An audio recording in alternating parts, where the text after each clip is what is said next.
Hello, everybody. Welcome to Just for Women Africa. My name is Olaleko. I'm also the founder of Just for Women Africa. Today on the show, we're going to do something totally different. We're going to be talking about African movies. And we'll have with us Alice Johnson, also known as AJ for short.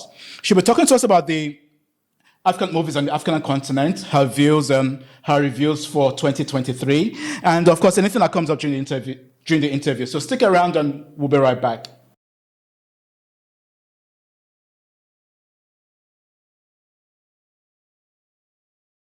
Hello, everybody. Welcome back to Just for Women Africa. We have with us Alice, also known as AJ for short. Hello, AJ for short. Welcome to Just for Women Africa. Hi, thank you so much for having me. It's a pleasure. And I know it's been a long time coming, so I'm glad to be here. Yes, it's been a long time coming. Alice is a difficult person to get. I've been trying to get this interview with her for close to a year, but we finally have her on the show. First question I'd like to ask, how did the movie industry in 2023 play out? So with regards to 2023, I would say it was a year that saw a lot of experimental work and also saw very scheduled, should I use the word scheduled? Maybe I'm not using the right word, but then I say scheduled in the sense that there was scheduled content that was coming out, especially on the streaming platforms and in cinemas. Because, for instance, you say January, we're having 2 movies in cinemas, we're having one on Netflix, we're having one on Amazon Prime. So it was a very scheduled, in the sense that nobody was clashing with the other. Even though some of them were released in the same week, you could tell that everybody was just trying their way to navigate, and everybody knew that, okay, this person was releasing on this time or at this time, this person is releasing at this time. So it was very coordinated. All right, that's a nice summary about the African movies for 2023. What should bring me to my next question? Why is it that the Nigerian movies are widely watched around Africa? And we know South Africa is also there, but when you talk about movie on the African continent, Nigeria seems to be, leading the pack. Why do you think that's the case? Well, I would say, first of all, the population of Nigeria works in the favor of the releases. So, of course, as you're a filmmaker making movies, you're making it for your audience, right? And if you have a country with such a huge population, of course, there's definitely going to be demand, and there will also be the audience to appreciate whatever it is that you put out. So I would say the numbers work in Nigeria's favor. But another thing that I realized, personally, as someone who worked in Nollywood, worked in Nigeria for a while making film, I would say is the fact that Nigerians are very resilient, regardless of the issues and regardless of the limitations that come their way. They are really resilient. And if this is a story they want to tell, no matter how big or small the budget is, everybody just wants to push and get their content out. However long it will take, they are willing to just, push and then make it work. Okay, but somebody else might disagree with you. You mentioned about population, which is helping Nigeria, but somebody also said that the quality of work of the movies, the picture quality, the storyline is much more better than the other African storylines. Do you agree with that? So I wouldn't say it's not better or it's better. Yes, I would agree that over time, the more you practice, the more you get better at your craft. That's just how this craft works. It translates to everything we do as human beings. The more you do something, the better you become at it. So with the amount of content that they keep churning out, there's no way that they wouldn't get better at what it is they do. And of course, with the influx of Netflix and other people like Amazon Prime, even though recently we heard that, unfortunately, they're trying to cut back at, investing in African content or African films. But the fact that these institutions are willing to invest in the industry, of course, you definitely get better quality in terms of cameras, in terms of just lighting. Basically, things will definitely get better as you keep practicing. So I wouldn't say it's better than other countries because, when it comes to production, no one beats South Africa. They have the logistics on lock. And in terms of churning out content, I think they really do have the logistics. And I would say that it's way better than we have in Nigeria when it comes to the quality of content being churned out. However, whatever it is that has been made available to the Nigerians are being utilized in the right way. And we have individuals like Moa Abudu, we have individuals like Kunle Afolayan and Kemi Adetiba who are striking deals with the big wigs and getting the money that they will now use to invest in these projects. So for me personally, I think that yes, the quality has definitely improved over the years, no doubt. But in terms of just, I mean, of course, it will definitely get better because they keep practicing and you keep getting better. So obviously your first will not be as good as your 10th. So if you keep churning out content, the only way is up, in my opinion. So that's just what I think. Okay, Alice, 2023 was a really busy year. Could you tell us what was your top 5 movies for 2023? Yes, indeed, it was a really busy year. A lot of films coming out left, right, center. Well, if I were to pick 5 off the top of my head from Nollywood, because I'm speaking about Nollywood because that is where most of the content that I ingested last year came from. So off the top of my head from Nollywood, I would say I liked Ijabong, I liked The Black Book, I also liked Wildflower, I liked A Tribe Called Judah, and then I also liked Here Love Lies. Yeah, so these are 5. But maybe if I were to just sneak in another one, I'll sneak in A Simple Lie. A Simple Lie. So those are from Nollywood. But then in terms of like generally just stating content or films that I really liked, I would definitely sneak in Can You See Us? Can You See Us was the first film that has ever been on Netflix from Zambia. I really liked that film as well. So I would sneak it in the list somewhere. Okay, those are great 6 films that you've mentioned, Alice. Okay, let's look at one of the films that you spoke about, Wildflower, produced by Biodun Stefan. It was released in April 2023. Talking about a lady looking for a job. She went to an architectural firm and she got sexually harassed. Do you think that movie actually really portrayed, women in the corporate world in terms of sexual harassment? Do you think the film really addressed all that? First of all, I when I'm watching a film, I just watch it like a piece of art. I like to appreciate it for what it is. So I don't necessarily think it's just spoke about one particular thing. And if you're asking based on, or if you're asking me a question on if it really spoke to the struggles that women face in the corporate world, I would say yes, it definitely did speak to it because I know a number of my friends, females and males alike, who or women and men alike, who could relate to the film. And even some of the struggles of the lady in the film, I would say I have personally encountered.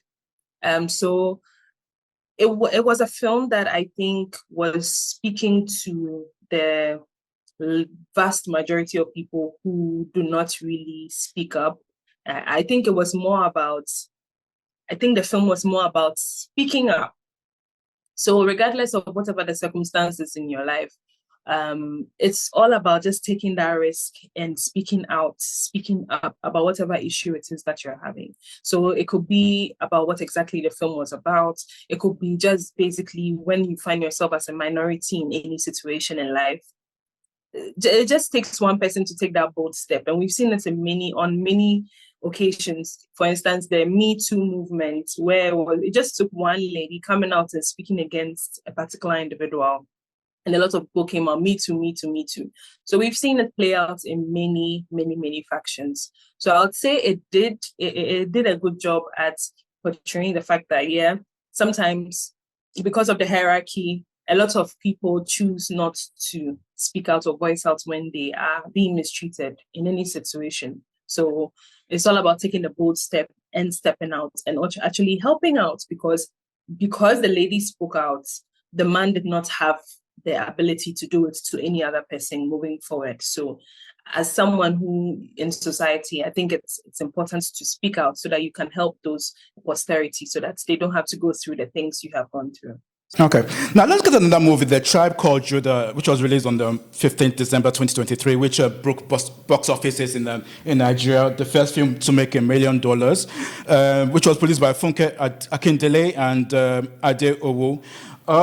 Do you think the film making $1 million was the fact that it was strategic in releasing it in December when people are not at work, it's holiday seasons and all, or it was really a good film which was worth $1 million? I would say it was everything. It was everything. Yeah, so let's just say Mam Funke Akindele has literally hacked the system, and she basically let all the odds work in her favor. So it wasn't just one thing that placed the film where it is. I think even in cooking, it's not just one ingredient that is like the star of the show. Every single thing comes together to make it a pleasant, meal. So I think that every single thing worked in her favor. The marketing worked in her favor. The period that the film was released worked in her favor. I mean, there were so many other films that were released in that period. So why is it that there's no buzz about it? So we cannot argue that it was just the period that it was released. And so many films have also been marketed, but then why is it that she marketing her film made it, what it is right now? And even it's still in cinemas and it's still breaking records as we speak. So I think Funke Akindele as a filmmaker has been through it all. She has been there, she has done that, she has got a t-shirt, she's wearing it, and she's owning it. So I think that she has been through the mill. She has done this before. This is not the first time she has done it. She has broken records with right now. I don't know why this happens, but then it just leaves my head when I'm trying to remember some of the films. But she has done it on so many occasions. I think it was Battle on Booker Street, and she also did it with the one that she had this nice song Askamaya, but it escapes me at the moment, but it's also on Netflix. But basically, she has done it before, and she saw what worked, implemented it, and made it better. And I would say the storyline of the film also did a good job, because if you have good content, if you have a good film and you're putting it out there, the audience will appreciate it. You see, the thing about the audience is that they don't just move to a theater because, fine, people have different reasons why they go and watch a film. Some will say, oh, it's Funke Akindele, they are in love with her, period. They go and watch her film. But then what makes them come back? Because these numbers, it's not just about one person going to watch the film once. It's about a person going to watch the film and saying, I'm going to watch it again, maybe with a different group of people, and they pull their friends to go and watch it. So I think it's just their retention. Audience retention is what's also working in her favor, because I know personally people who have gone to watch the film about 5 times, and they are saying if they had a chance to go and watch it again, they will. So it just tells you that if you put a good film out, if you put in the work, and then if you also do the marketing well, if you pick a good time to put your film out, and if you also implement all the things and strategies that have worked for you in the previous years, and just do the right thing, just make it work, then definitely you will break the box office. So I would say it's multiple things that really are helping, and we love it, and we can't wait to see what is to come after such a great feat. So let's move on to the next movie. I mean, we can't have an interview and not talk about this movie, The Black Book, which was produced by Editi Ifingon, and it was released in September 2023, and main character acting RMD. What was your thoughts about the movie? I watched it, I loved it. I could watch it again and again and again. So The Black Book for me, I mean, I was I always like to chip this in just as a point, but like I'm grateful to have the opportunity to interview Mr. Editi Effiong. He said he's not Mr. So Editi Effiong before the release of the film on Netflix, and prior to that, I had seen the trailer and it caught my attention. So the thing is, when it caught my attention, it just kind of hit me because I had seen a number of things. I had seen a number of trailers, I would say. But this particular one caught me. It's really because of the music. It's something that I've not really spoken much about. But the music that was used in the trailer, I felt that it was very well done.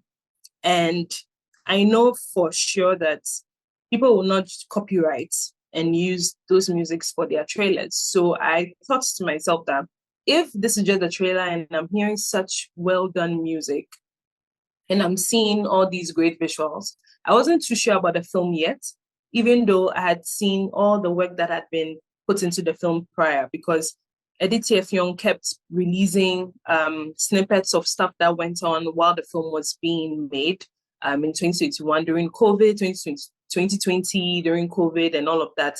And so it was just raising the anticipation for the film. So you see all the struggles that went into it and you're like, hey, I hope it's going to be worth it. And you also hear that it's a $1 million budget film. So you're like, okay, so if it's $1 million, what is going to come of it? But for me, when I watched the trailer, I was like, this music in the trailer is really well done. So I'm only imagining how well done the film is. So I mean, I'm privileged to got the opportunity to interview him. And in interviewing him, it just raised my anticipation more because there were so many gems. I mean, if you're able to check it out on my YouTube channel, the interview is still there. But yeah, basically in that interview, it's just kind of made it clearer that, yeah, this is definitely a film I would like to see. So in watching the film, I got a better sense of understanding of it. I would say it was one of the most experimental films I'd seen. A lot of people had arguments that it would have done well as a series, which I agree. I agree because every single sub story in there, I felt had the grounds or had the ability to be a whole story by itself. And sometimes when a character comes on, we feel like they have so much depth, and then you just want to get to know more about them. And so I agree that it can definitely be a series, and it doesn't stop him from, I mean, going and then doing some, what are these called? What are they called? I'm trying to find the right word to use. When you do a sequel, okay. So I don't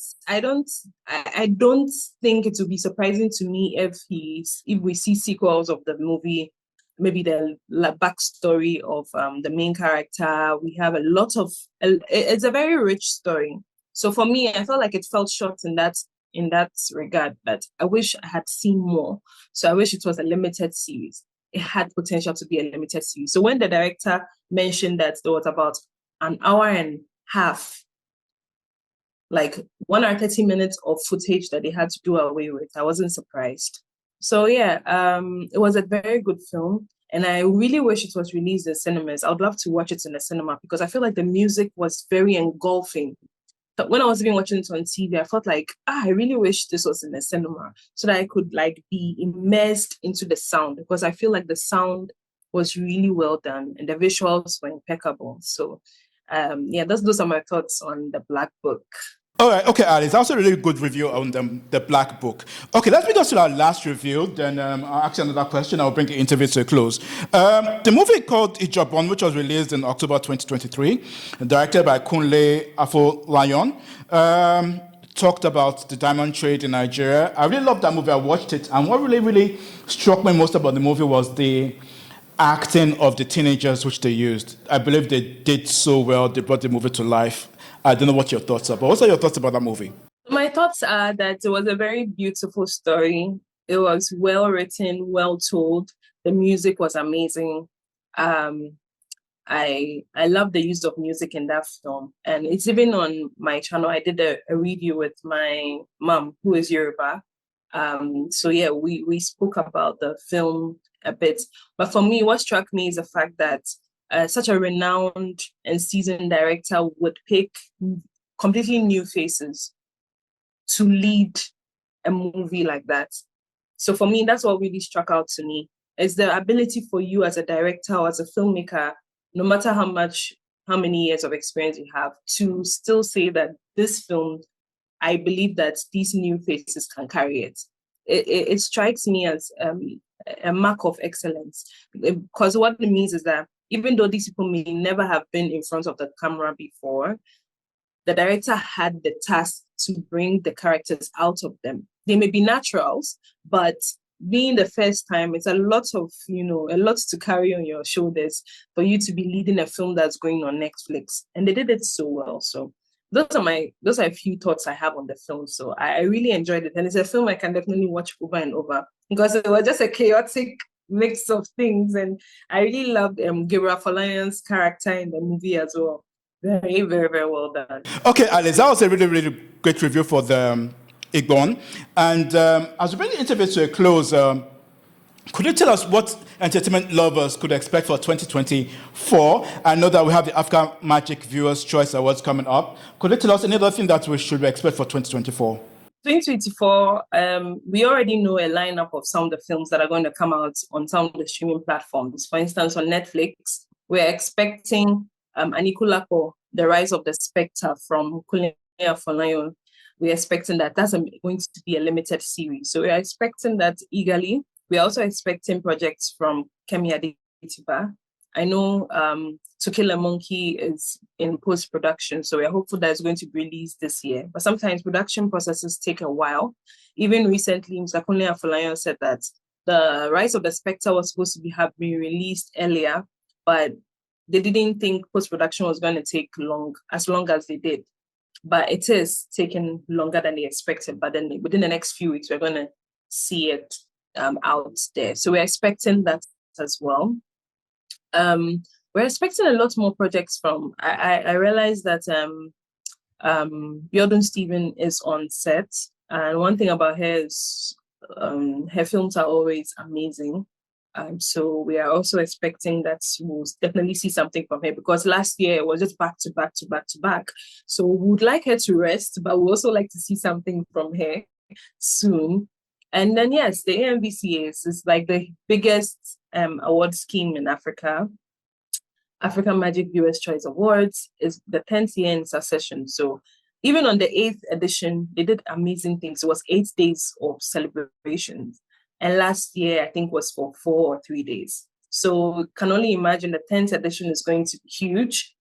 So it's 10 years. So we are looking forward to the lineup that will definitely be announced soon. So we look forward to that. And we also have AFRIF. AFRIF is the African International Film Festival, which I hear is going to be amazing this year. We have a lot of other award schemes coming up as well.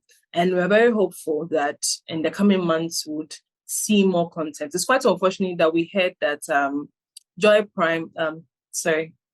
it's quite unfortunate that we had Prime Video are cutting down their investments on African content. Quite sad, but hey, regardless, we are looking forward to good content coming out. And yeah, we're hopeful that 2024 will definitely see more films from Ghana as well. I know a number of productions that are in production at the moment that's in Ghana on set. So we're looking forward to, great content from Ghana as well. So yeah, excited. And film festivals, we have Accra Indie Film Festival, we have the Black Star International Film Festival, we have PEJA as well, and so many others. So if you want to know more about the film industry in Africa, just follow AJ for Short on Instagram and also on YouTube, and you get to know everything as it's rolling out. I'll give it to you hot. So yeah, that's basically what to expect for 2024. All right, Alice, AJ for Short. Thank you so much for being on the show with us. Really appreciate it. We look forward to interviewing again in future. Thank you so much. I'm usually the one on the other side doing the interviewing, so this has been interesting. Thank you so much for having me on the show, and yeah, I look forward to another time when we will get a chance to have an amazing interview.